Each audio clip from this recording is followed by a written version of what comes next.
여러분 안녕하십니까? 이어서 광주 전남권 뉴스입니다. 금호타이어 채권단이 정한 오는 30일 마감 시한까지는 이제 채 2주도 남지 않았습니다. 그런데 채권단을 비롯한 경영진과 노조는 이번 주 정면 충돌을 예고하고 있는데요. 이런 가운데 내일 채권단인 산업은행의 회장이 광주를 방문해 노조를 만날 예정이어서 어떤 얘기가 오갈지 주목됩니다. 첫 소식 정용욱 기자입니다. 금호타이어 사측의 시간표대로라면 오는 23일까지는 노사가 자구안에 잠정 합의해야 합니다. 그래야 남은 한 주 동안 조합원 설명회와 찬반 투표를 실시하고 조인식을 통해 마감 시한인 오는 30일까지 경영 정상화 MOU를 체결할 수 있다는 겁니다. 하지만 노사의 입장차가 커서 이번 한 주에 의미 있는 결과를 마련할 수 있을진 의문입니다. 채권단과 정부 사측은 여전히 법정관리 카드를 거론하며 노조를 전방위로 압박하고 있습니다. 이에 대해 노조 역시 강경투쟁으로 맞섭니다. 모레 서울산업은행 본점과 청와대 앞에서 상경투쟁에 나서는 한편 오는 24일엔 2차 총파업과 함께 옛 전남도청 앞에서 해매각철의 범시도민대회에 참가합니다. 일촉즉발의 위기 속에서 채권단인 이동걸 산업은행 회장이 노조와 대화하겠다며 내일 광주에 내려옵니다. 이 회장은 노조의 협조를 구한다는 입장이지만 새로운 대안을 내놓지 않는 이상 해외매각에 반대하는 노조를 설득하긴 힘들어 보입니다. 시간은 얼마 남지 않았는데 금호타이어의 파국을 막을 뾰족한 해법이 보이지가 않습니다. MBC 뉴스 정용욱입니다. 이용섭 더불어민주당 광주시장 예비후보가 금호타이어 채권단과 노조에 조건 없는 대화를 제안했습니다. 이 예비후보는 금호타이어 광주공장 앞에서 기자회견을 열고 채권단과 노조가 대립의 평행선을 달리고 있어서 10,000명에 달하는 협력사 직원들이 생계를 걱정하고 있다며 이같이 주장했습니다. 또 이런 상황이 지속되면 법정 관리로 가게 될 것이라며 노조와 채권단, 시민사회가 참여하는 비대위를 구성해 상생 방안을 찾으라고 제안했습니다. 이용섭 예비후보에 이어 당원 명부 유출 혐의로 고소당한 강기정 광주시장 예비후보가 자신을 고소한 당원 4명을 무고죄로 경찰에 고소하기로 했습니다. 강 예비후보는 민주당 북갑지역위원장과 광주시당 상무위원 때 정상적으로 수집된 당원 명단을 관리했을 뿐이며 고소 내용은 사실 무근이라고 주장했습니다. 또 자신을 고소한 당원들이 이용섭 예비후보 측의 당원 명부 유출 사건을 물타기했다며 수사를 촉구했습니다. 지난 2013년 나로호의 성공 발사 이후 고흥에서는 별다른 움직임이 없었습니다. 올해는 한국형 발사체 시험 발사와 함께 과학로켓 개발 사업이 본격적으로 시작돼 우주항공의 메카라는 말을 실감할 수 있을 것으로 보이는데요. 올해 고흥에서 진행될 우주 개발 계획을 최우숙 기자가 전해드립니다. 2013년 나로호를 성공적으로 발사했던 고흥 나로우주센터. 이후 5년간의 공백을 깨고 올 한 해 본격적인 우주 개발 계획이 숨가쁘게 진행됩니다. 우선 앞으로 5개월 동안 나로우주센터에서는 한국형 시험 발사체 종합 연소 시험이 실시됩니다. 특히 75톤 액체 엔진의 성능 실험을 위해 한국이 독자 개발한 인증용 모델인 시험 발사체는 우리의 로켓 기술 역량을 증명하는 첫 사례가 될 전망입니다. 연소 시험이 성공적으로 끝나면 최종 단계로 오는 10월 고흥에서 시험 발사체가 발사됩니다. 시험 발사체의 성공 발사 여부는 향후 한국의 우주 개발 일정을 가늠하는 중요한 전환점입니다. 한국형 발사체 이제 딱 발사된 이후에 또 어느 정도 공백 기간에는 과학 로켓을 주기적으로 쏘면서 어떤 관광 자원 활성화라든가. 고흥에서는 또 앞으로 4년 동안 과학 로켓 개발 최적화 사업이 추진됩니다. 과학 로켓이란 일회 소모성으로 기후변화 등의 연구용 관측 장비와 송신기 등을 부착해 발사하는 소형 로켓입니다.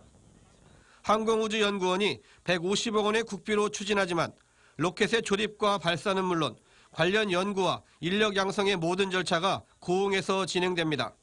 과학 로켓센터도 건립돼 1년에 2~3차례 로켓 발사가 이뤄집니다. 전라남도와 고흥군은 이들 사업에 대한 적극적인 지원을 준비하고 있습니다. 과학 로켓센터 건립은 금년 국비 예산 10억 원을 확보하여 현재 과학기술정보통신부 등 관계부처와 우리군의 센터 건립 방안 등을 협의 중에 있습니다. 아울러 공만 항공센터 일원에 국내 유일의 유무인기 성능시험을 위한 국가종합비행성능시험장과 드론 특화 지식산업센터 건립을 추진 중에 있습니다. 세계 11번째 스페이스 클럽에 가입한 한국. 그 중심에 있는 고흥에서 2018년 우주를 향한 새로운 도전이 시작됐습니다. MBC 뉴스 최우식입니다. 장학금 특혜 비판을 받고 있는 광주시 새마을회가 내일 광주시청에서 회장 이취임식을 열기로 해 시민단체의 비난을 사고 있습니다. 새마을 장학금 특혜 폐지 시민회의는 광주시 새마을회가 장학금 특혜 논란에 대한 아무런 반성 없이 광주시장까지 참석하는 이취임식을 갖는 것은 부적절하다고 주장했습니다. 또 광주시와 광주시의회가 새마을회 특혜를 없애기 위한 제도 개선을 미루고 있다고 지적했습니다. 자녀 양육을 소홀히 한 알코올 의존증 30대 여성이 집행유예를 선고받았습니다. 광주지방법원은 모텔에서 14살 아들과 함께 살며 불결한 상태로 자녀를 방치하고 병원에도 데려가지 않은 등의 혐의로 36살 김모 씨에게 징역 4개월에 집행유예 2년을 선고했습니다. 법원은 구금 생활을 통해 잘못을 뉘우치고 술을 끊고 자녀를 잘 키우겠다고 다짐하고 있다며 양형 이유를 밝혔습니다. 광주시가 열악한 환경에서 일하는 아파트 경비원과 환경미화원의 휴게 공간 개선에 나섰습니다. 광주시는 올해 시비 50%와 구비 30%, 주민부담 20%로 사업비를 마련해 20년 이상 된 노후 아파트 39곳에 경비원 휴게소 2곳을 새로 짓는 등 경비원과 미화원의 근무 환경을 개선하고 내년에는 사업 규모를 확대하기로 했습니다. 지난해 실태조사 결과에서는 아파트 600여 곳이 지하에 휴게실이 있고 냉난방기가 없는 곳도 590곳에 달했습니다. 최영호 더불어민주당 광주시장 예비후보가 장거리 통학생들의 부담을 덜어주기 위해 중고교생 버스비 지원을 공약했습니다.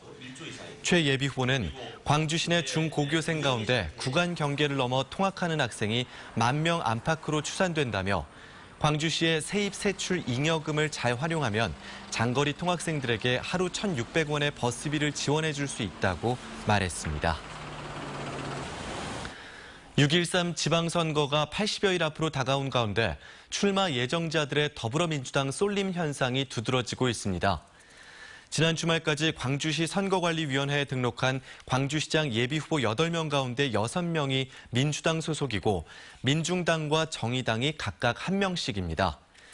구청장 예비후보는 5개 자치구 전체 22명 가운데 21명이 민주당, 1명이 무소속이고 민주평화당과 바른미래당 소속은 아직 1명도 등록하지 않았습니다. 광주시 선거관리위원회가 6.13 지방선거를 앞두고 정치관계법 안내와 위법행위 예방 활동을 할 공정선거 지원단을 모집합니다. 선관위는 시 선관위와 각구 선관위 지원단으로 공직선거법상 선거운동을 할 수 있고 정당 당원이 아닌 중립적이고 공정한 사람이면 누구나 지원할 수 있다고 밝혔습니다. 희망자는 지원서와 이력서, 자기소개서 등 지원 서류를 구매해 오는 26일부터 30일까지 근무를 원하는 해당 선관위에 직접 방문하거나 등기 우편, 전자 우편으로 접수하면 됩니다. 경기와 충남의 산란계 농장 4곳에서 AI가 연달아 검출되면서 내일 오후 7시까지 전국에 일시 이동 중징 명령이 발동됐습니다. 앞서 전라남도는 지난 13일 이동 제한 조치를 해제하면서 5월 말까지 결정했습니다.